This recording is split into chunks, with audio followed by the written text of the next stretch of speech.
Ladies and gentlemen, we are live 1 week out from the Tahoe Spartan World Championships. I'm all wrapped up with my Team USA Brakken Crocker Spartan shirt just because I'm getting in the zone, like AutoZone. But we're not sponsored by AutoZone. We are brought to you exclusively today by Artistic Organics, the premier online shop and in person if you live in the Dallas area. And that will go to artisticorganics.com. You can use our specialty code. Benny, what is our specialty code? OBDOM VIP, OBDOM VIP, and it gets you 15% off anything. Yeah, so all you hippies and alternative lifestylers out there, get on that, artisticorganics.com. They support us. Go ahead and support them. Tahoe, 1 week away. Now, it's a little too late for our training plan for people who are getting ready this week, unless you are just in desperate need of a taper week. Go ahead and spend your money on 1 week of taper. But really, this obstacle training plan, which is out, which is live, it'll set you up for a great off season. And next year, it's the training system that Beni and I both personally use, and it can be yours only on obstacledominator.com. It's called Train Like the Pros. Now, to clear some things up, it looks a little confusing on the website, and we've had just one person, just to make sure this doesn't happen to anybody else. We have two different things you can purchase on there as far as training guides go. We have Train Like the Pros, which is, I think, like $50, and that is the new guide by Brakken and I. That's what that is. Then there's the Obstacle Dominator Training Package 3.0.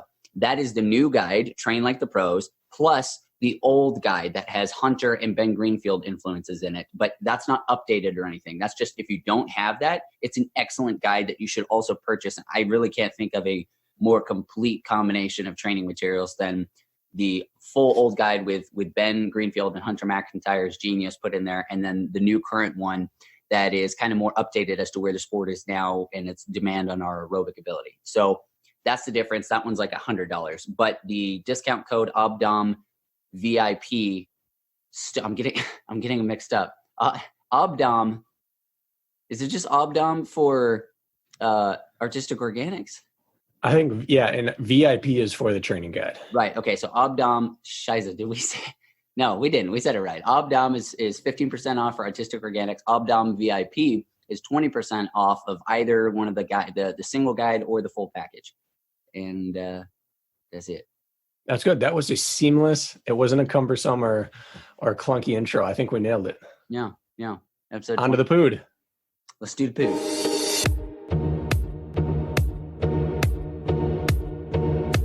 Welcome to the ObstacleDominator.com podcast featuring Benny Gifford and Brakken Crocker. Whether you want to dominate your next obstacle race or just get started in obstacle racing, you're about to discover every tactic you need to know, from gear to training to nutrition. Get the latest tips from the trenches, get your questions answered, and show up at your next obstacle race ready to dominate. And now, here's Beni and Brakken.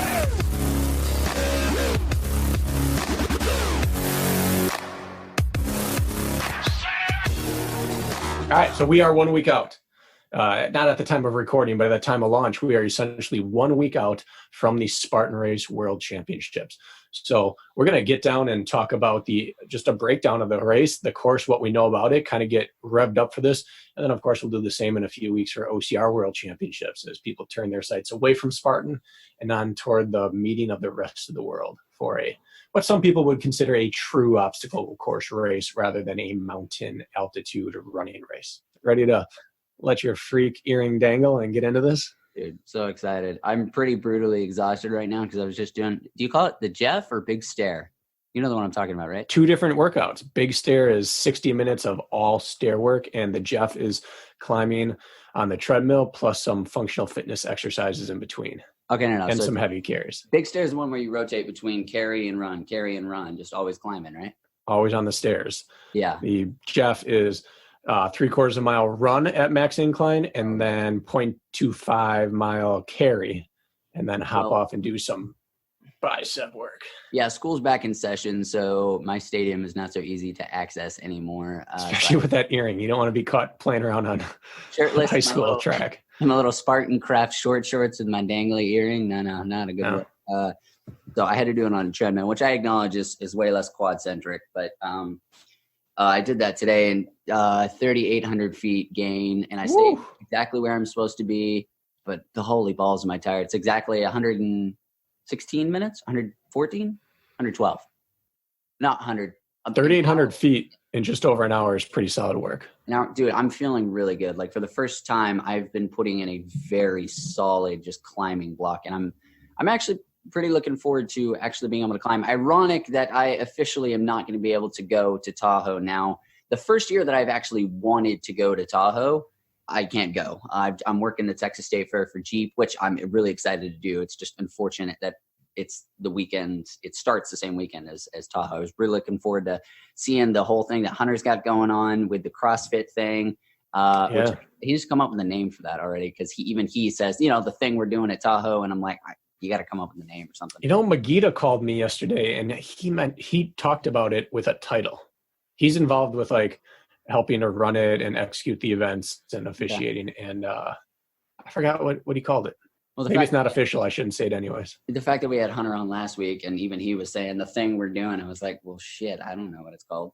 But I was excited to watch you do the Ultra Beast, which you're still doing, right? Ayla's on the mend, right? Maybe she is. We're on Tuesday. Next Tuesday, we have the appointment to find out if the cast stays on all the way to the hip, or if there's been enough healing and we can cut that off and put a lower leg cast on. Is that the deciding factor of whether you go to Tahoe? Yeah. So you haven't booked a flight yet? No, I have not booked travel yet. I'm like 95, 98% sure I'll be going, but and a lot of it is determined by will Lisa and Mira be coming. So I don't want to book flights for all of us, then realize she still needs a parent around. We shouldn't leave her with grandparents all weekend. So right. We'll see. The prices are climbing on flights, that's for sure. Yeah, they are. Is Spartan gonna kick that? Do they cover that for you or no?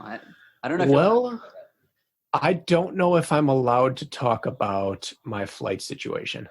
All but right. Regardless of what mine is, it doesn't cover spousal flights. Okay, well that makes sense. So, and Mira's 2 now, which I totally forgot about. So they treat her like an adult. She's a full fare on the flight. Really? Yeah. Holy crap. Well, hopefully things go well and you're able to knock out the Ultra Beast and do it. Did my final gear test yesterday and today. Will you run around the lake again or what? No, just in and out of lake, up and down hills, making sure everything I'm wearing drains the way I want it to and feels good when it's soaked and cold. Make sure that the shoes I'm wearing are working well with the socks I'm wearing and the lacing system, and getting a backup of everything in case I come through transition and something's bothering me that I can quick swap out. So practicing transitions, practicing swapping out shoes and pack quickly, all that good stuff. Nice, dude. It's going to be kick-ass. I'm really excited to see, regardless of if I'm there or not. I won't be able to watch live because I'll be working, but I'll be tuning in that weekend to see how it all plays out. It's looking cold as of right now. If the weather projection holds true, as of the time of us recording, the high that day is going to be like 65, but the low when it starts could be high 30s, mid to high 30s, and then maybe as high as 40 at start time for the Ultra Beast on Saturday. And Sunday looks to be about the same, which brings us to the big question everyone always has. How do they determine if you get to swim or not in Tahoe? Because there have been years that in the Ultra they have said, sorry, no swimming. They've not yet to do that in the Beast, but we're sorry, we're not going to make you get in this water. Right. Or sometimes they've not had it lap 1, or later in the day there's a cutoff if a storm runs in. And so I reached out to Steve Hammond about that. I asked him, well, is there truth to the rumor? There might not be a swim. He said, no truth to that rumor yet, but there is the 80-degree rule. And that's what we have to follow. If the combined air and water temperature is less than 80 degrees, we cannot swim. If it's above 80, then we can have a swim. So, simple math, if we start at 40 degrees air temperature, the water temperature has to be above 40. If we start at 32 degrees, now we need to have it 48 degrees water or above. Huh. Man, that's where do you think they came up with that 80? I assume it is either insurance-based rule, or it's the lifeguard medics who determine the safety of the course, or it's actually a Tahoe venue restriction. But either way, it's out of their hands. If they don't hit the number 80, they're out of it. But I have yet to hear of a year where the water is below 40. Yeah. I think 48 was the coldest I ever heard. And if that's true, then you're looking at, it has to be below freezing in the air temperature in order to not go in. Right. which could happen very realistically, but I assume they take the temperature at the top of the mountain, which makes it much more likely. Where at the bottom of the mountain, we won't see a 32-degree start time. We could see 36. So it depends on what the weather's happening at the top. So everyone should plan on having a cold swim and even colder getting out. And dude, our sport has such an not just our sport, but outdoor endurance events have such an interesting element to it where you can't like standardize or really control it, because this makes me think about what happened in the 3K the 3K while it was still in Canada at OCR World Championships, when the elite men went off in the first two waves, which usually control, are the commanding podium presence. We got nailed with rain. And so our times sucked. Like people were falling off stuff. It was terrible. And then the rain stopped while the rest of the waves were still going, and random people had blazing times compared to the people that usually are projected win. It's like, well, yeah, that's unfair, but there's nothing to do about it. Right. So it's just so crazy, because considering the Ultra Beast, the amount of time it takes to do that event, on the second lap, you might come through in first, have to do the swim, and then maybe there's some kind of temperature change, and then the guys behind you, they're like, all right, no, we can't do it anymore, and then they just got to go blow past by it. So it's like you almost have to wear a watch that's keeping live weather tracking, so you can like, oh wait, if I slow down by 10 minutes, I might not have to swim. Like, that exact thing happened in the past. Someone was the last person to get through the swim before the next people got diverted. So it has happened. It has never happened in the middle of an important elite race that I know of. Right. But through age group and open, it has happened, and people are sitting there going hypothermic as people get diverted around, and they're just losing their minds. No. Oh, that is so brutal. That'd be such a hard pill to swallow. Oh man, that'd be so frustrating, especially for people in the open or age group wave who are out there in order to finish, to see your finisher medal evaporate because you went hypothermic as someone else goes to get theirs because they just didn't have to dip in the water. I was just watching during Big Stare, right? That's what it's called, Big Stare. Mm-hmm. I was watching the last half of the Big Bear race where Johnny had such a great performance. And it was just a reminder of how well he should be doing at this race. And they even said it, Megita said it, that the one person who needs to be aware of what Lima did that day is Jonathan Albin, because Atkins has only ever scared him at the very end of last year. And now we have somebody who, I'm not going to say destroyed, but he beat Atkins by like 4 minutes and had a very commanding lead the entire time. And now it's tough because that was in the middle of the season, so nobody really knows where everybody's fitness is still at. Like Killian has been kind of floating half-assedly through the series. I guess planning on having, a perfect peak for World Championships, so we don't know how he's going to do. But I don't know if Johnny can have a similar performance. I think he's definitely a shoo-in podium, I think. Yeah, he seems not to have a real weakness at this point. If there was a weakness, I'd say it's his flat ground running, and only a weakness in comparison to how good his other strengths are. Just because in the first couple of races of the year, he was finishing 7th through 10th in the flat races. So again, that's really, really good. It's just not the same as his climbing and descending. Now, Killian, who he had an interesting post this week. He's an interesting guy in that he always seems to take little subtle digs at people on social media.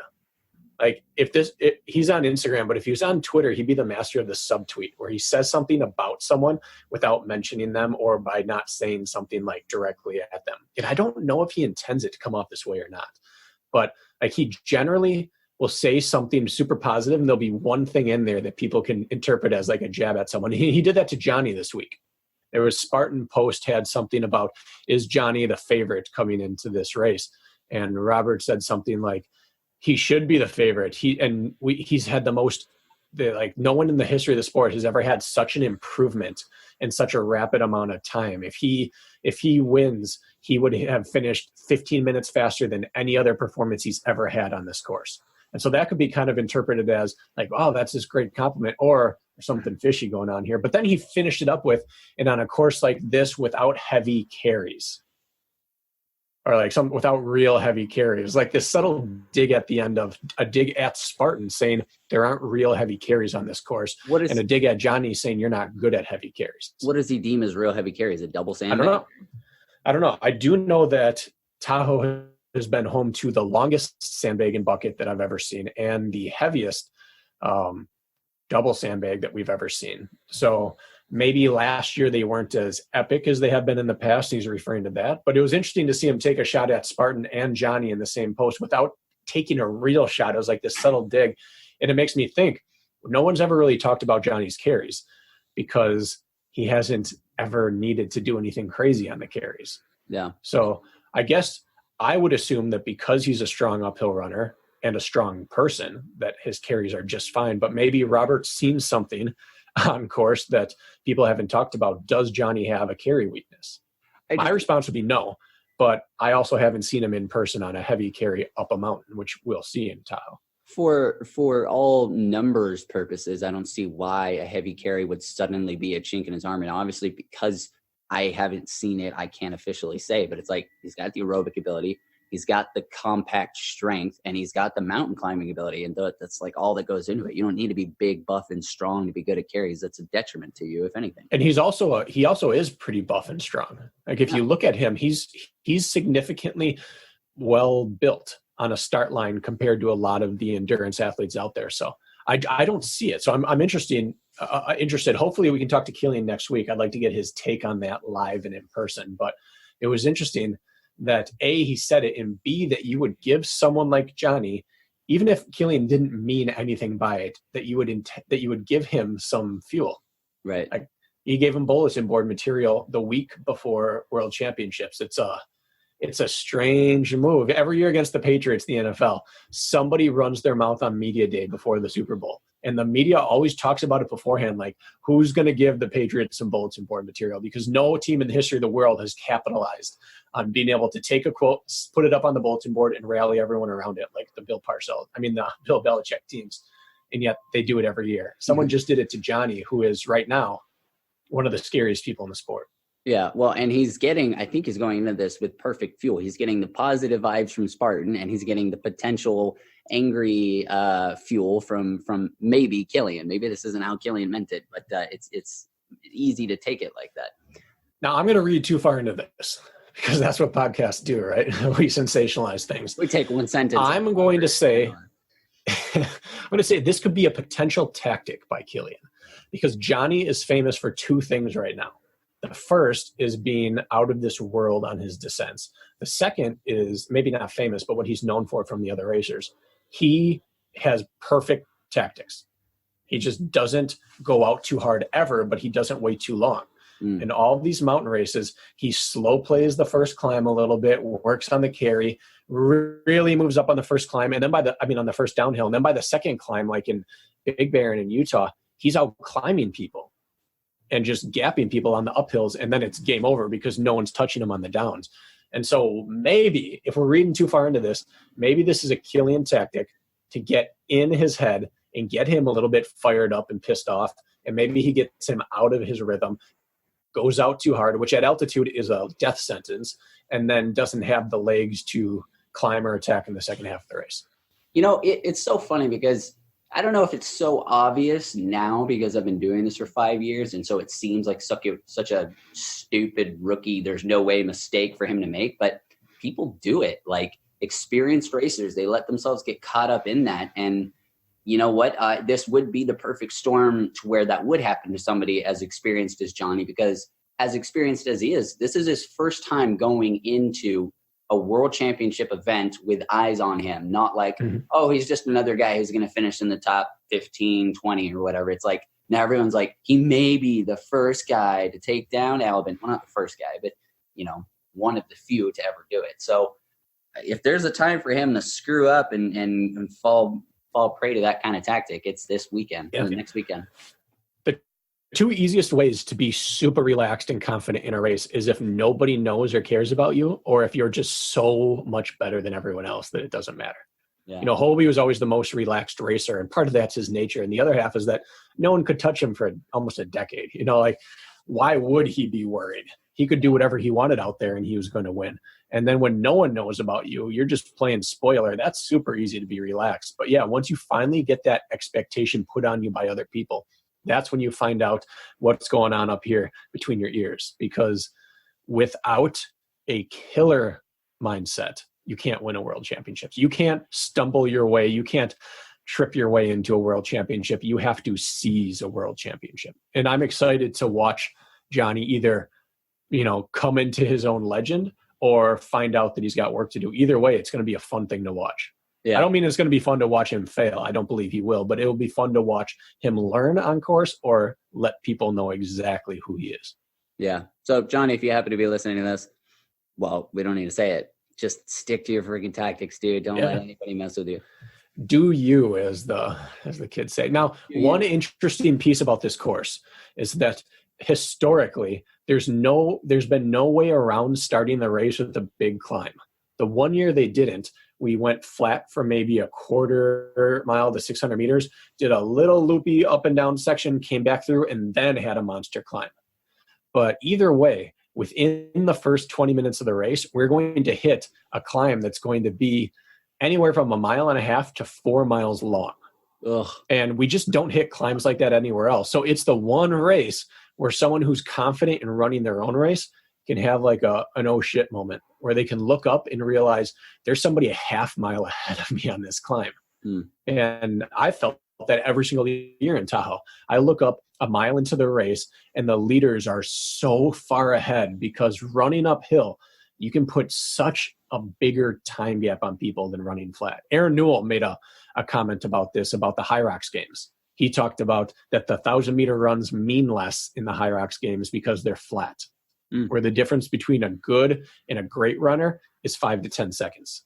Where up a hill, the difference is 30 to 40 seconds. You can just put so much time uphill that the two guys who slow play their climbs and their descents, Albin, Atkins, and Johnny, all have to gauge how far away can I let people get. And Albin seems to never care. Atkins seems to never care, but he also comes up a little short each year. So you have Atkins who's come up short just under a minute 3 times at championships. He has to be going more aggressive. Johnny knows he's got to at least be in range.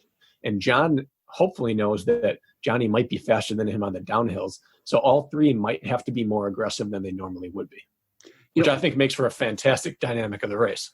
With the amount of people who listen to our podcast, who it doesn't matter if they listen, who know Johnny and know Albin, I'm sure Albin's got at least 20 messages from different people. Saying, hey, you know who this Johnny guy is, right? And it's not like, Albin's in a different part of the world and he's got, a different life with skyrunning, but he's not stupid. He's a the question with him isn't does he know, it's does he care? Yeah.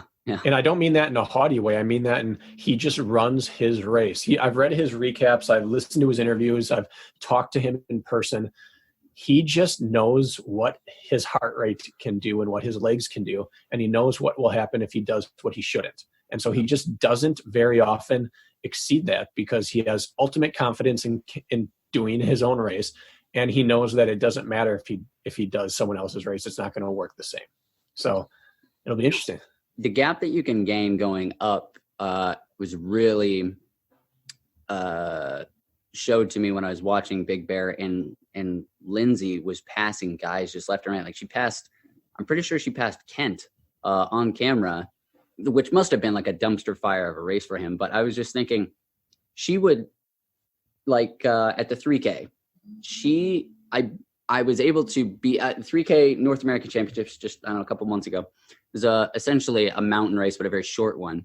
And I was able to beat, just not get beaten by Lindsay or Nicole, but they were both within a minute of me. And I was thinking, this was a 15K, it would just crush me. However, if this was a flat 15K, I don't think either of them would have caught me. Second you add mountains, which I'm not exactly a great standard for climbing or anything, but to that quickly just get gobbled up. And the women are using the same weight at that race. There are no women's sandbags or women's lanes or whatever. They're doing the exact same thing I'm doing and just gobbling me up within 20 minutes. It's nuts. Yeah, it's kind of a crazy thing. And on the flats, all the time you can go out too hard. And you can go out too hard for a mile or two before it catches up to you. Up a hill, within a minute or two, it's apparent if you've gone out too hard. gravity's it's just very realistic to people at that incline where you can't fake it for too long. It's just not possible. So it's all about tactics in Tahoe, and I love that. Okay, got to mention him because it's been too many episodes where I haven't mentioned Milligan. He posted one time, I think it was Big Bear, actually. He was talking about Big Bear. He was like, I'm going to run every step of this course. And if you aren't, then you don't belong in the elite wave. And I was like, dude, there's not a single person in the elite wave who's going to run the entire course. Like, you can't fudge your way through that. Like, you can fake flats. You can fudge your way through sometimes. But there's no equalizer like making you go uphill. You can't fake it. Physically can't. No, and I'd be interested to see how many running steps he actually took on that course. Dude, the first hill, I don't know how he did there, but I know that no one in the top 20 ran every step of that race. And I don't believe he made top 20. No, he didn't.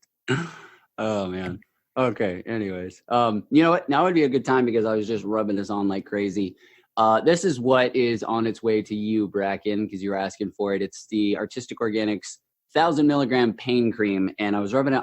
First of all, I've been rubbing it on my feet, and I've been rubbing it on my lower back because my mileage, my time on feet, and time training has gone through the roof. Maybe not smartly, but you're supposed to increase incrementally, slowly, to make sure you don't get little tears and tissue issues and injuries and stuff. But I've just been so sick of the past 4 months of dealing with a lack of fitness because of these teeth and stuff. So I've just, since last week, the shortest thing I've done aerobically every day is an hour. Like, I refuse to go less than an hour. And that's a drastic increase on my time each week. And I'm doing 2 days. I'm basically back at full force the way Hunter and I were training for that 3-month training cycle leading up to Tough Mudder X in Park City last year.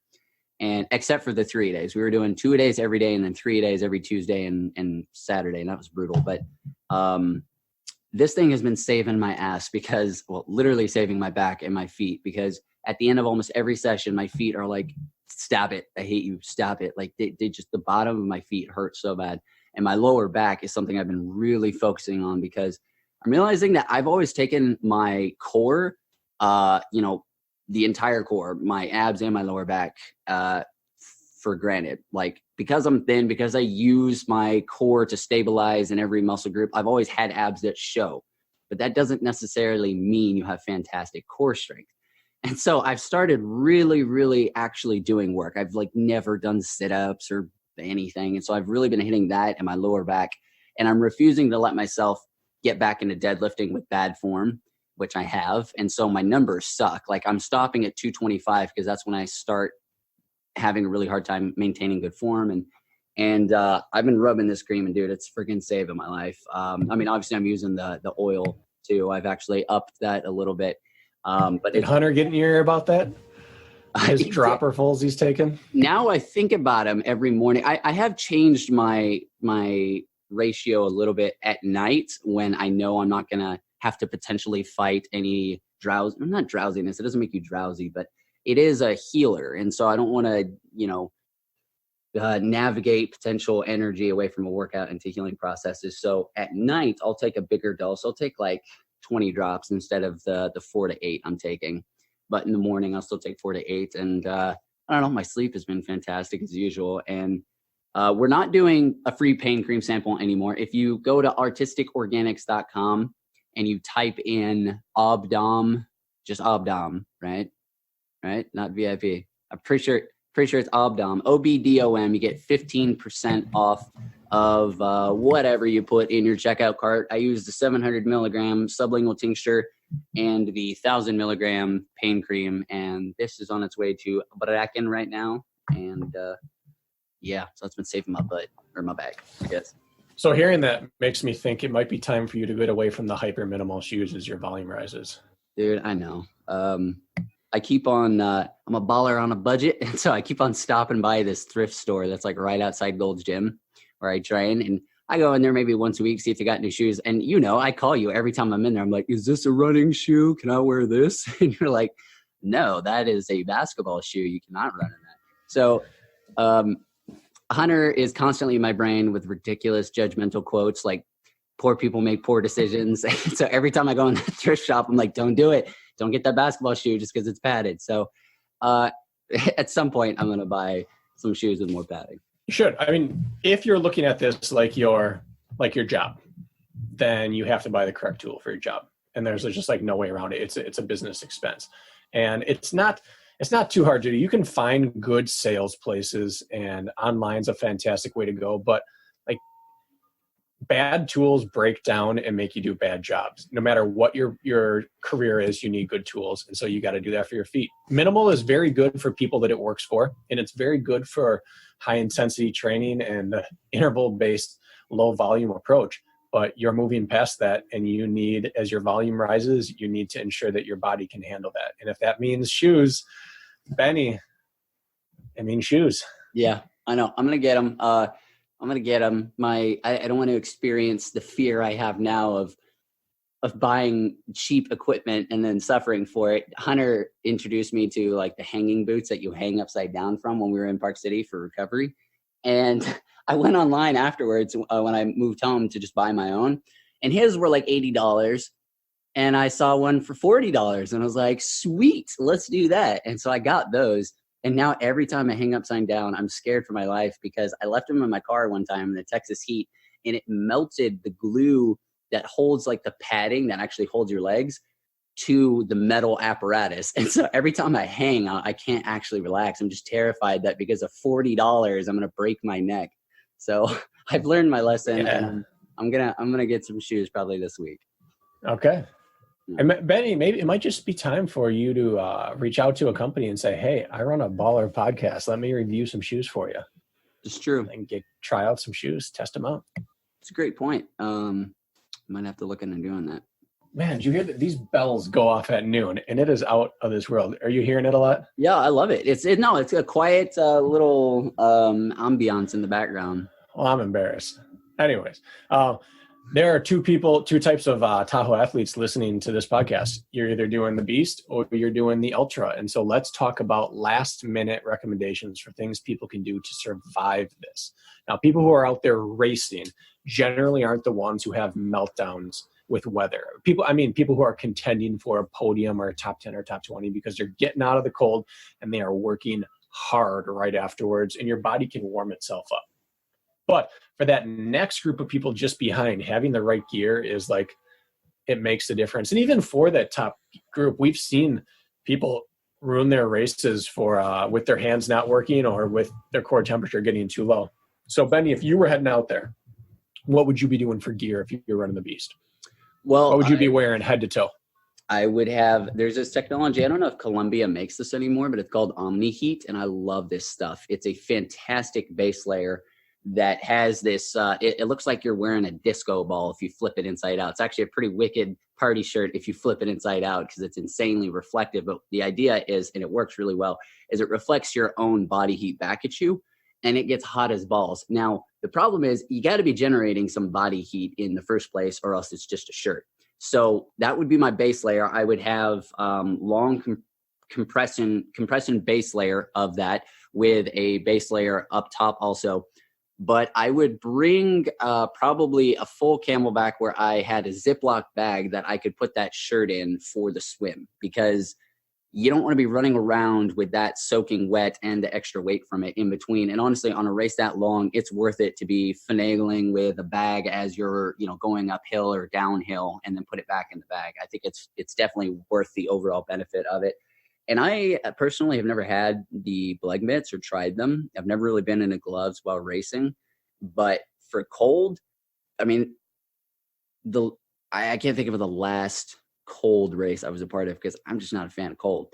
I know how to handle it now because I've lived in snowy places, and so it's less brutal. But that would be my number one tip, would be an OmniHeat base layer if you can get your hands on one, and then a Ziploc bag for carrying your shirt after the or before the swim so it doesn't get wet. Yeah, I think you're onto something there with so it doesn't get wet. No matter how warm you are, no matter how nice your clothes are, as soon as they're soaked, you're screwed, because you get wet at the highest, coldest part of the mountain, and it is utterly exposed up there. You're above the tree line, and there is nothing blocking the wind.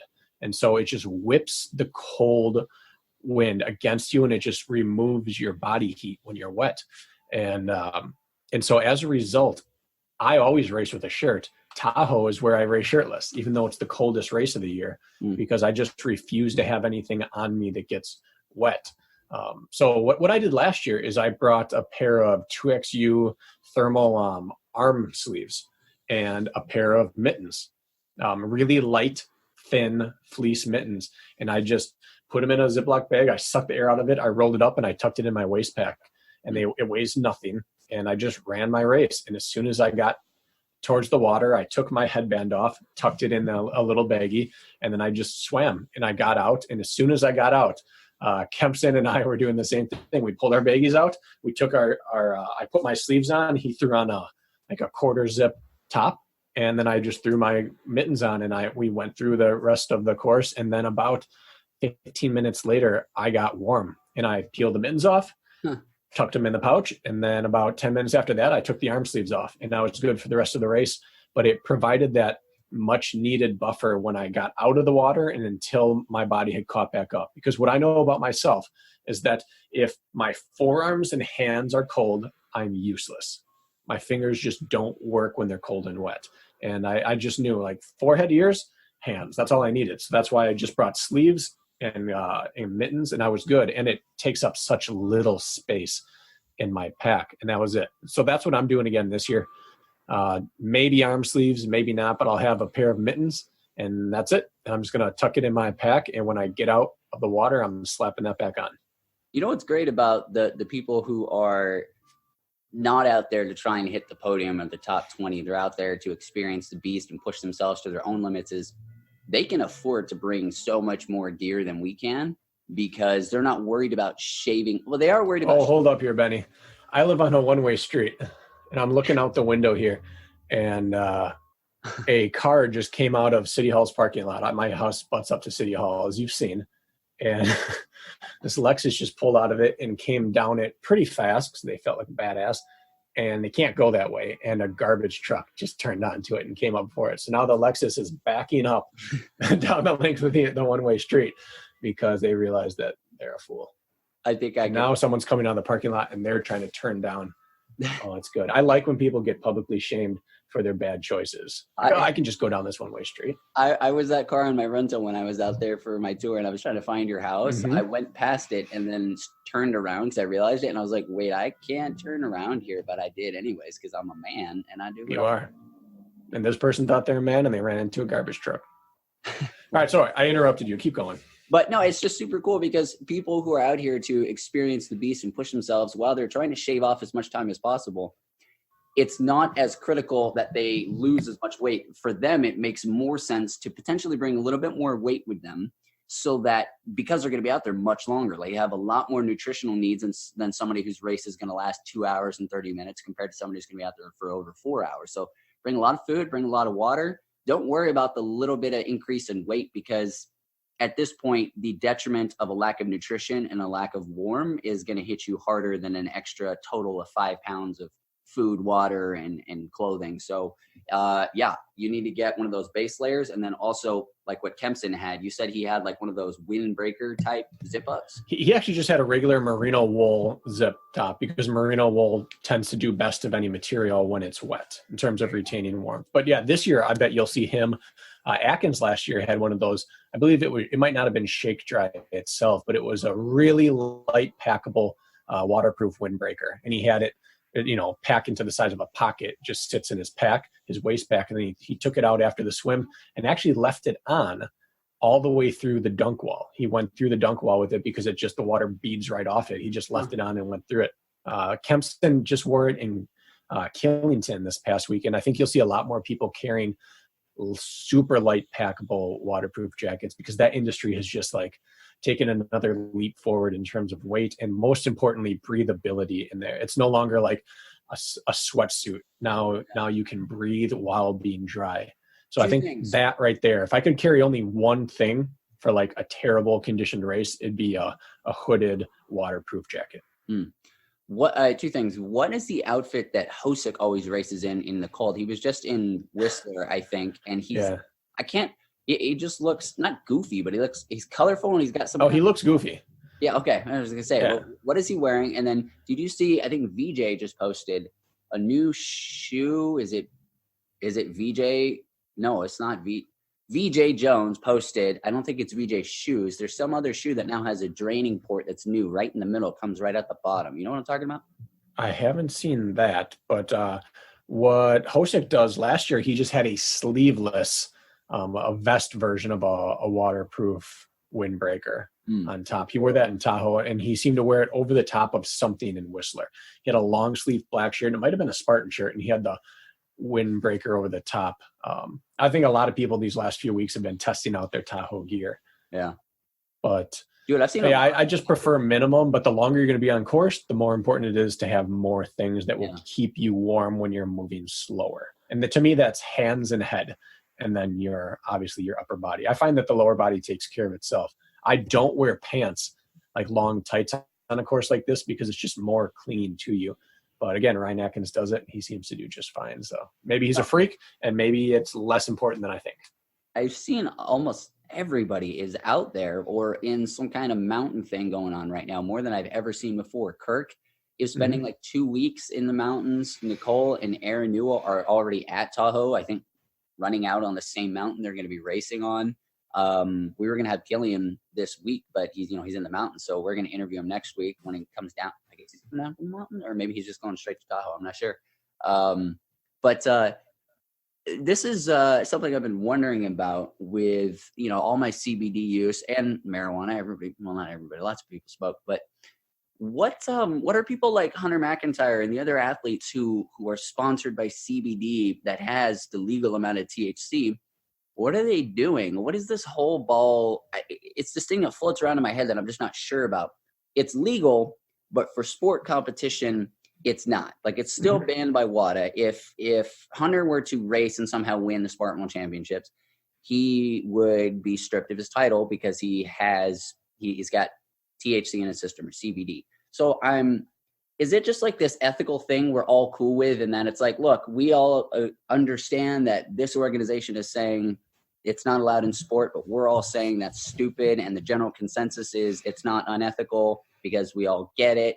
And so what, athletes are just like cycling off leading up to big races, or what's? To be honest, I don't know what they're doing or why people are advertising that they're using it. Yeah.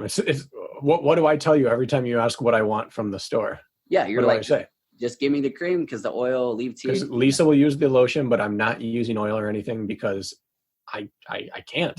If I test positive for anything, it ruins my credibility. Right.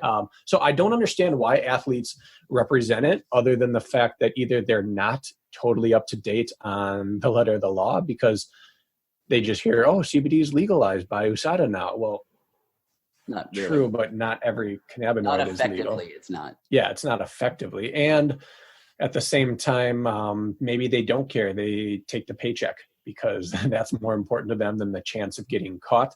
And maybe they do cycle off. But I don't think most athletes would have a good understanding of how long it would stay in their system. Some would do the research, but no, to be honest, I'm confused by it. I was confused earlier this year when Spartan announced a partnership with a brand that their own athletes would test positive if they use. I'm confused by all of it. I think it's totally fine that this show uses it as a lifestyle promotion, but as long as people understand that I'm not going to use it until it's legal. Yeah. It doesn't make sense to me when I see athletes publicly stating that they use it, unless they're trying to use their platform to make a statement like, this is foolish that it's banned. It's a dual purpose reason. Well, no. Yeah, it's a dual purpose reason why I'm doing it. One, I'm not at risk of a podium at a championship event, so I'm not at risk of being drug tested anyway. So I take that kind of acknowledgement of, even though I know that at any point Spartan could be like, you know what, we're going to drug test the top 10 at this stadium race, which would include me. I think that's just me acknowledging the risk of that. And then also it is partially helping to push, USADA to get rid of that, because I don't really know what the reasoning is. I know it's a 3-part decision that a supplement or substance has to qualify under for being banned. I just don't understand how CBD falls into that category, or marijuana. Let's back up, because marijuana. Well, because that's under the recreational drugs. It's a narcotic. It's not considered a performance enhancer, which to me, I understand why that's listed, but I would much rather see someone get tested for or get positive for a narcotic than a performance enhancer. Wait, because a performance enhancer is a deliberate attempt to cheat. Okay. Yeah. A narcotic can simply be a lifestyle choice.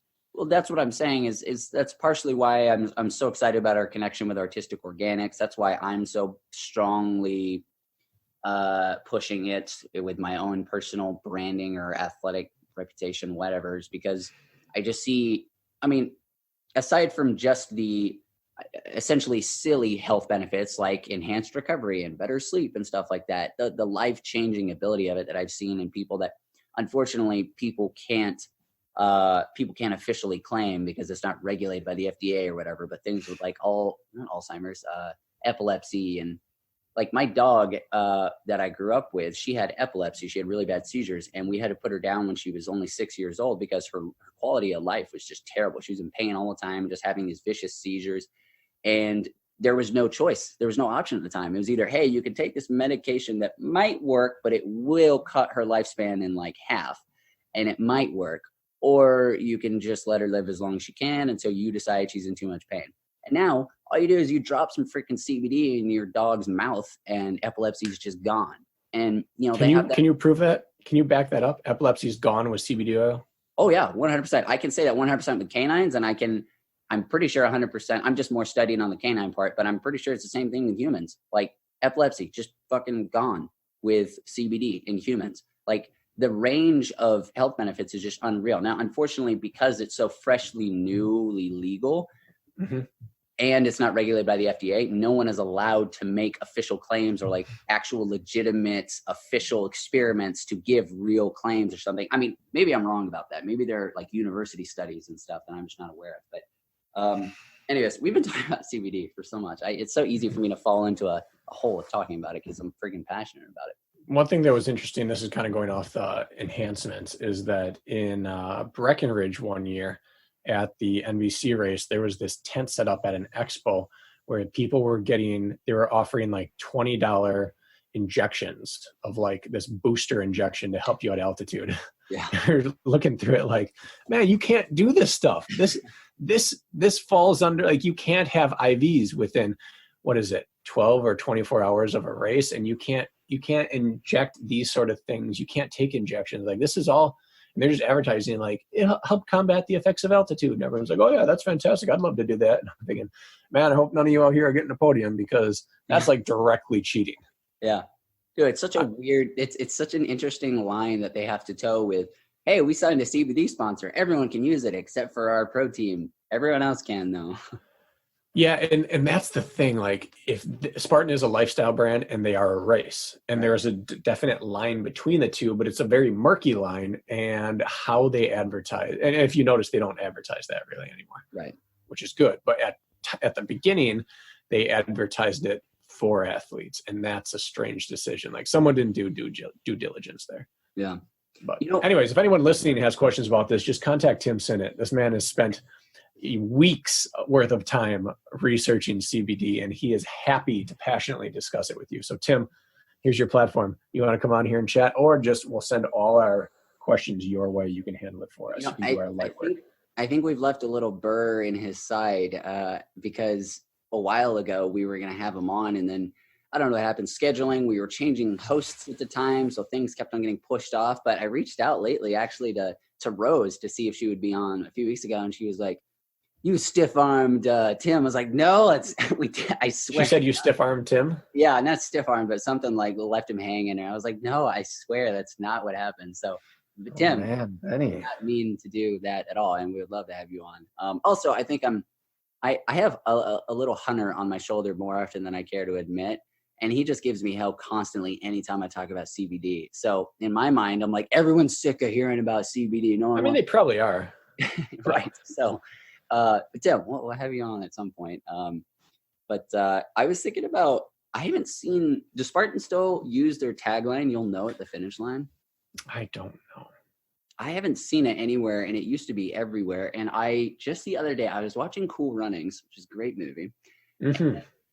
At the end, or near the end, before they have their fantastic run, I forget the main character's name. He's talking to the coach, and he's talking about why he cheated during the Olympics. And he says, the coach says back to him, he says, if you're never enough,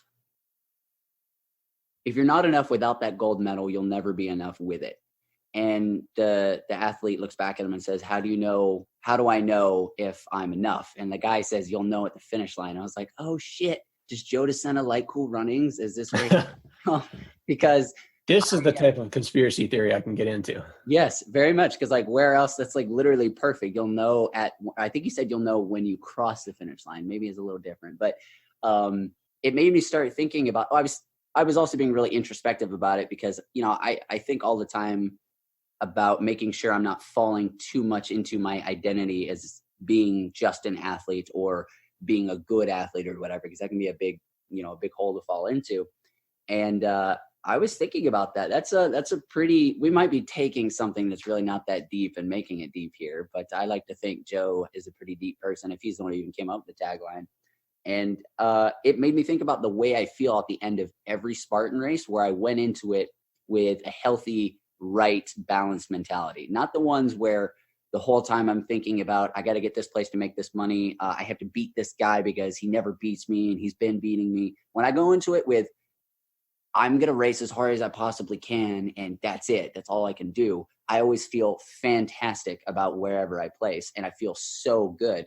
And I don't know, I think there's something there about the way you feel when you cross the finish line.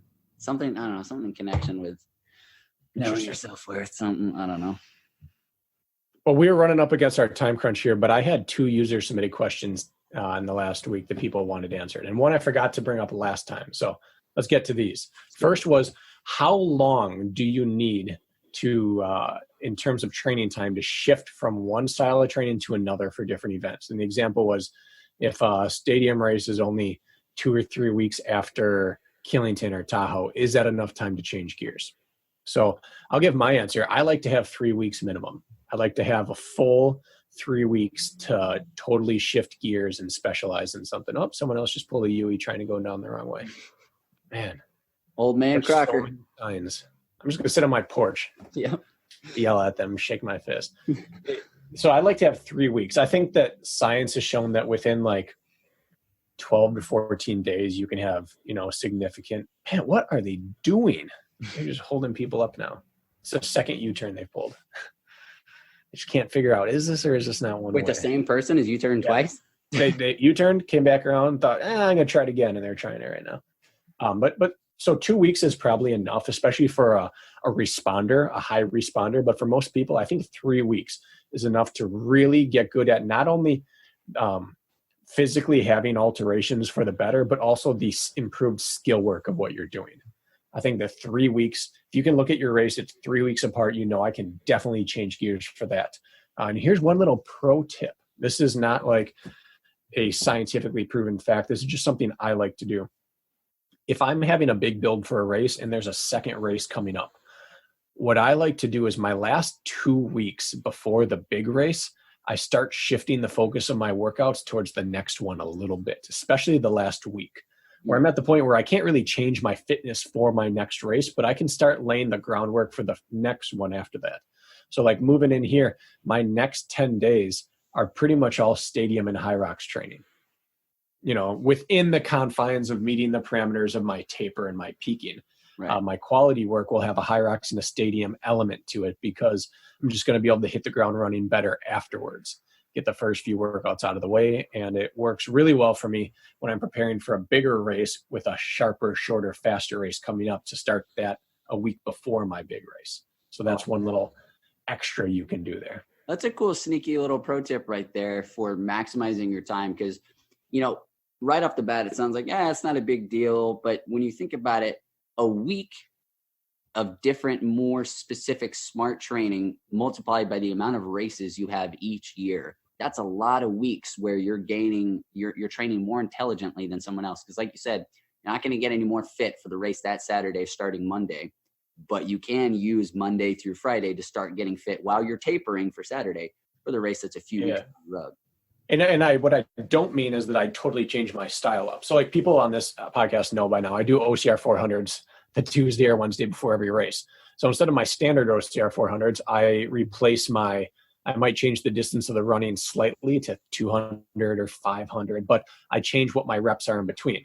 So instead of burpees or jumping lunges or something like that, I might put in box jumps and sled push or wall balls. So the same concept is done. I work hard, then I go run fast, but the actual skill work I'm doing, it'll be wall balls and sled push or high rocks rather than something Spartan specific. So it doesn't throw off my preparation, but it does get going for what's coming next. And those are the kind of tips that are all over sprinkled inside the Train Like the Pros program. So I'm telling you guys, it's worth it.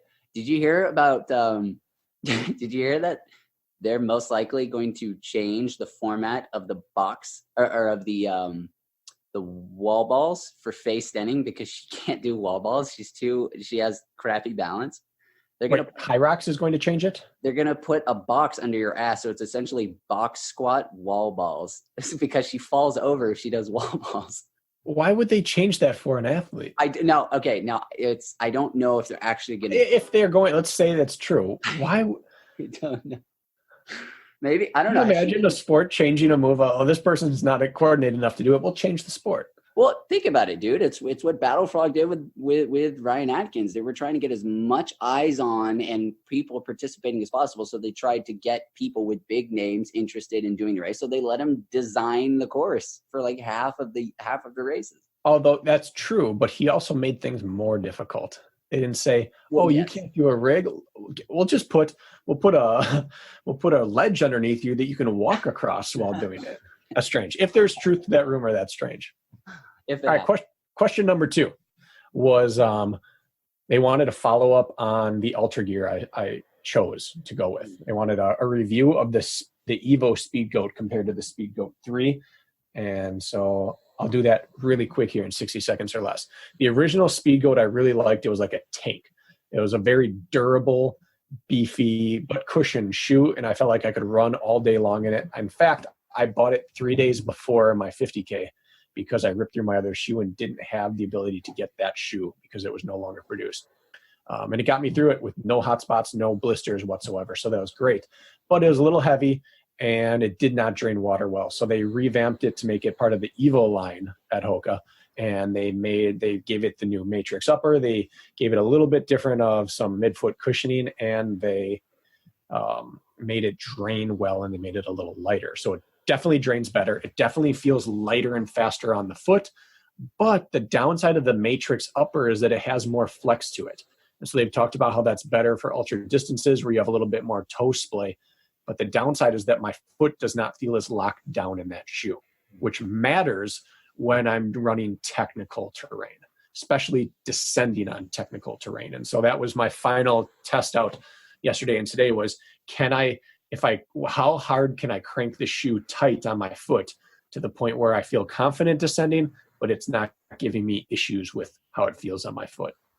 So I think I got it dialed in, but man, I wish it had a little extra overlay on it, kind of split the difference between this shoe and the last one so that it was locked down and breathable and drainable. So it's a very good shoe if you're a super competent descender. If you have any issues with instability, I probably wouldn't go with the Evo version. And also I'm testing out the Evo Mafate too, because it's more along the Challenger platform, which I've always loved in the past. And I believe I'm going to bring both out to Tahoe, start the race in the Speed Goat 3, and if I need to, make a quick pit stop in transition. So that's that. So anybody listening, that's the time to strike. That's the time to take down the Crocker. If I'm having foot issues, I'm going to have to take 20 seconds. I can get it done in 20 seconds. I can change that transition.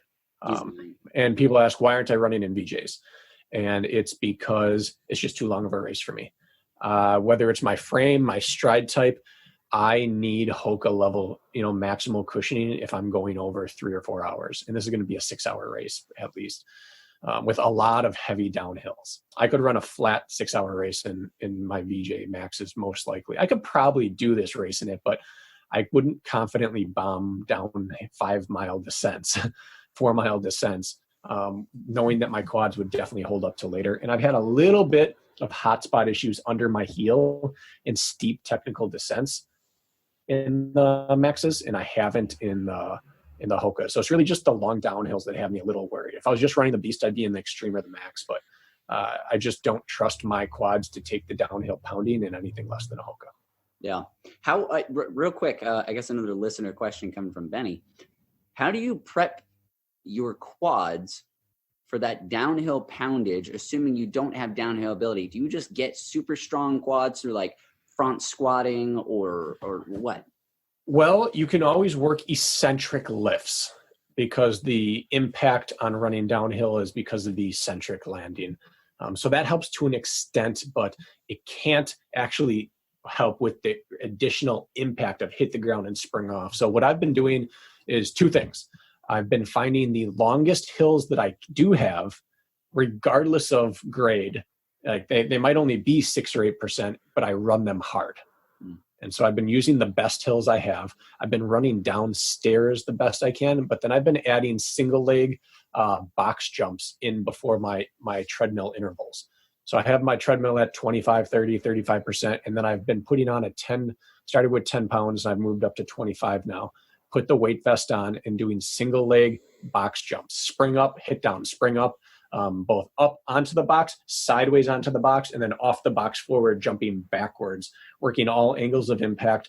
I've been doing sets of 10 on each leg until I get to 50 reps per leg, and then I jump on the treadmill and do anywhere from 100 to 500 feet of gain with that heavy quad feeling. This may not be a workout that could go long term because of how exhausting it is. But skipping, I mean, you're landing pretty hard. Yeah, anything where you simulate that impact is what we have to do. Okay, so it's about impact, not necessarily bulletproofing your quads. It's both. It's bulletproofing your quads, but it's in your hips, but also pairing it with actual landing and getting balance and off the ground over and over and over. Gotcha. So this block of training, I've done that through jump rope and single leg and double leg at times, box jump. But I haven't been using a full-size box. I started with 8 inches off the ground, just so I could put 10 pounds on my back and do quick little springs. I didn't want to overload, and then add a little bit of height up as I progressed through my training block. And I'm going to find out in Tahoe, based off of Wisconsin hills and the type of single leg work I've been doing, how much downhill impact can I take? And I think that will be the ultimate. Obviously, the uphill determines where you stand in the race position, but the downhill impact will determine really the success of my race. How long can I work the downhills? Brakken, why do you think it is that I don't really know anybody that has laid such importance on running with a weight vest as Hobie Call? Because it's not a very smart thing to do, and it hasn't been proven to be hyper successful and worth the risk.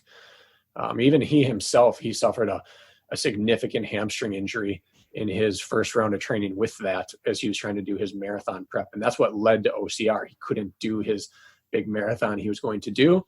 And as a result was doing a lot of rehab and strengthening. And that's when he did his first OCR race, was coming off of all this strength work to get healthy again after his hamstring injury. I have one of those, but he was running uphill though. There are a lot of people who use it uphill, but there are very few people who risk the pounding on flats or downhills. I think that's what the middle ground idea solution for, you remember Titan Tech? Mm-hmm. I don't know if they're still around, but I was one of the guys who got one of those years ago.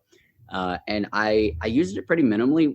And it's mostly just because of the annoyance of having something that tight on me the whole time. It's a great, like, form-fitting compression style weight vest. It's only 8 pounds. So it's supposed to, add that extra stimulus without changing your form because of the extra amount of weight bouncing around on you. And I wish I used it more, because I think that's a great amount of weight where you're really not that much at risk anymore, but it's just so annoying to wear.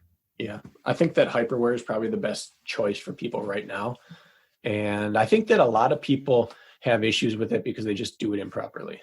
There have been some studies on this, and starting right around 7% of your body weight for a week or two, and then increasing up in single digit percentile, moving up or percentages, is the safe way and smart way to do it. And I think most people strap on a 20 or 30 or 40 and get to work.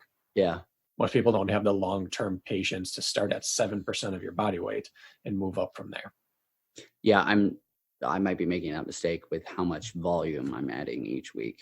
I'm not doing it very volume's a little different. In what you've done in the past supports your ability to make bigger jumps right now. Like if you're used to 20 or 30 miles per week and you've been doing none for a while, you can jump back to 20 miles a week pretty safely. But if you're used to 20 miles a week, you can't jump to 80. But if you're used to 80 and you've been doing 40, you can jump probably up to 60, a 20-mile leap, which wouldn't make sense like technically, but logically your body's been used to the work in the past. That's a good point. And I've got a much better recovery and nutrition protocol going now than I did, a year ago when I was at this long. So that makes sense. Okay, cool. Dude, you want to do some, wait, no, there's no rapid fire. There's no guest. So. No, unless you have a few things that we could ask each other that people don't know about us. Yeah. Well, what did we talk about in Donahue's cabin? There was some interesting stuff I learned about you there, and I'm trying to recall. It was about your high school or younger life. Maybe those were not things we share publicly. This is not rapid fire. No, it's not. All right. Well, let's scrap this.